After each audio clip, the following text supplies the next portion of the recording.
ہم نے آج ایک بہت عمدہ کلام سنا ہے، کتاب سنی ہے، تو ہم تو ایمان لے آئے، ایک دفعہ سنا ہے اور وہ دائی بن کر چلے گئے۔ یا قومنا اجیبوا داعی اللہ، اے ہماری قوم کے لوگوں، اس اللہ کی طرف پکارنے والے کی آواز پر لبیک کہو۔ جنات کا عالم یہ ہے، ہمارا عالم کیا ہے؟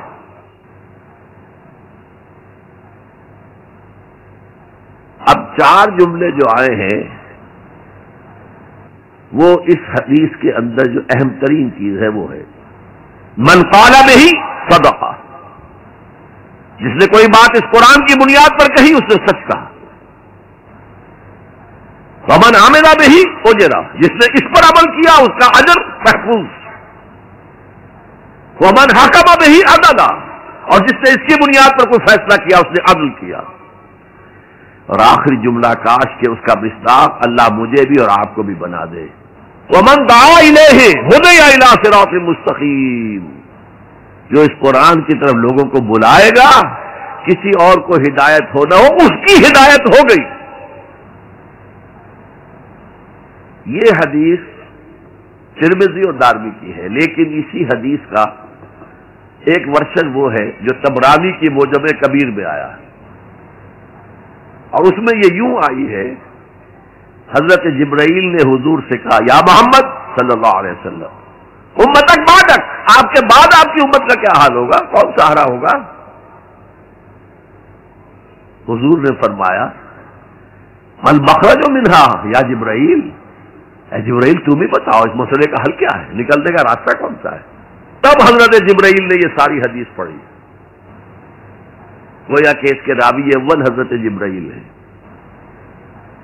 راوی ثانی حضور ہے، راوی ثالث حضرت علی ہے رضی اللہ تعالی۔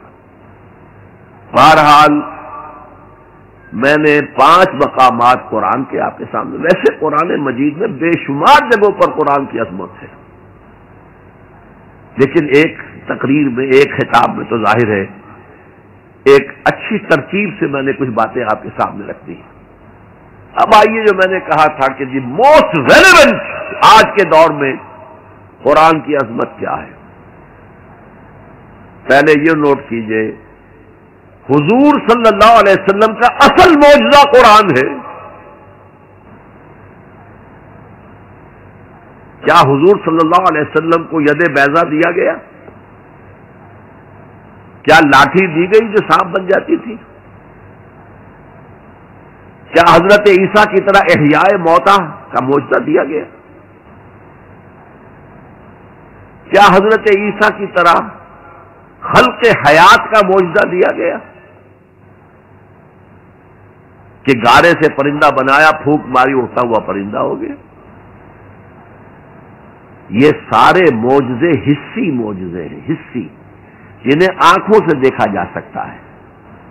جیسے حضرت صالح کی قوم کو ان کے مطالبے پر معجزہ دکھا دیا گیا، چٹان میں سے گابھن اونٹنی برآمد ہو گئی، ناقۃ اللہ، اللہ کی اونٹنی، آنکھوں نے دیکھا، آنکھوں کے سامنے ہوا۔ اس نوع کا صرف ایک معجزہ آتا ہے روایات میں حضور کا، اور وہ شق قبر ہے، لیکن معجزہ اصل کسی رسول کا وہ ہوتا ہے کہ جس پر وہ چیلنج کرے کہ آؤ مقابلہ کر لو، جیسے حضرت موسیٰ علیہ السلام نے جادوگروں سے مقابلہ کیا۔ حضور کو اس نوعیت کا معجزہ نہیں دیا، مانوی معجزہ دیا گیا۔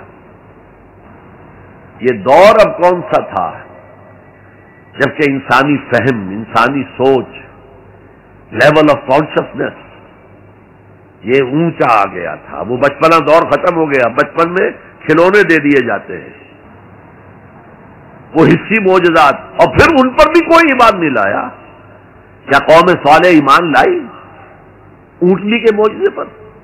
کیا آل فرعون ایمان لائے؟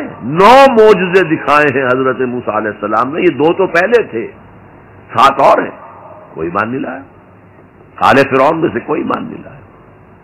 حضور کا معجزہ قرآن ہے اور چیلنج کیا ہے، اگر تم سمجھتے ہو یہ اللہ کا کلام نہیں، تم بھی ایسی کتاب بنا لاؤ، آؤ۔ پھر برسبیل تنزل کہا کتاب پوری نہیں بنا سکتے 10 سورتیں بنا لاؤ سورہ ہود میں. اس کو بھی قبول نہیں کیا, چیلنج کسی نے قبول نہیں کیا. اتنی شرافت ان میں تھی. وہ قوم بہت بری تھی لیکن ان کے اندر 2 وصف بہت اہم تھے. ایک تو یہ زبان دے دی ہے اب پیچھے نہیں ہٹنا, یہ وصف ان میں تھا. خود بھوکے رہ کر مہمان کو کھلانا ہے, یہ وصف ان میں تھا. اور یہ وصف بھی کہ کوئی جھوٹ ووٹ کو کہتا لو جی میں نے بھی بنا دی ہے سورت, آؤ کر لو مقابلہ, کسی نے نہیں. اور برسبیل تنزل یہاں تک گئے, اچھا ایک سورت بنا لاؤ, اور ایک سورت تو سورت العصر کے مانند بھی ہو سکتی ہے 3 آیتوں کی, سورہ کوثر کے مانند ہو سکتی ہے 3 آیتوں پر مشتمل, سورت النصر ہو سکتی ہے 3 آیتوں پر مشتمل. فَإِن كُنتُمْ فِي رَيْبٍ مِّمَّا نَزَّلْنَا عَلَىٰ عَبْدِنَا فَأْتُوا بِسُورَةٍ مِّن مِّثْلِهِ, اس جیسی کوئی ایک سورت بنا کر لے آؤ.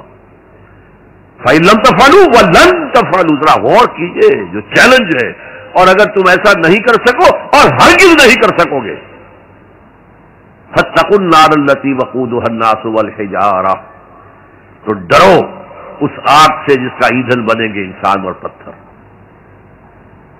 یہ معجزہ کس اعتبار سے ہے قرآن؟ اولاً یہ معجزہ فصاحت اور بلاغت کے اعتبار سے ہے. اس میں عذوبت ہے, مٹھاس. حضرت لبید رضی اللہ تعالی عنہ سماع معلقہ کے آخری شاعر تھے. وہاں رواج کیا تھا, ہر سال بڑے میلے لگتے تھے اور ان کے اندر مشاعرے ہوتے تھے اور شعراء اپنے اپنے قصائد پیش کرتے تھے. جس کا قصیدہ سب سے اعلیٰ شمار ہوتا تھا تمام شعراء اس کو سجدہ کرتے تھے. اور نمبر 2 ان کا قصیدہ بیت اللہ کے ساتھ لٹکا دیا جاتا تھا.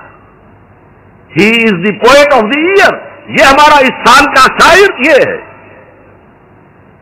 وہی 7 معلقات جو لٹکا دیے گئے تھے انہی پر کتاب ہے 7 معلقات. حضرت لبید آخری آدمی ہے, لیکن جب ایمان لے آئے شعر کہنے چھوڑ دیے. حضرت عمر نے فرمایا لبید اب آپ شعر نہیں کہتے. جواب کیا تھا, اب بعد القرآن, کیا قرآن کے بعد بھی کسی کے لیے یہ موقع ہے کہ وہ کچھ کہے؟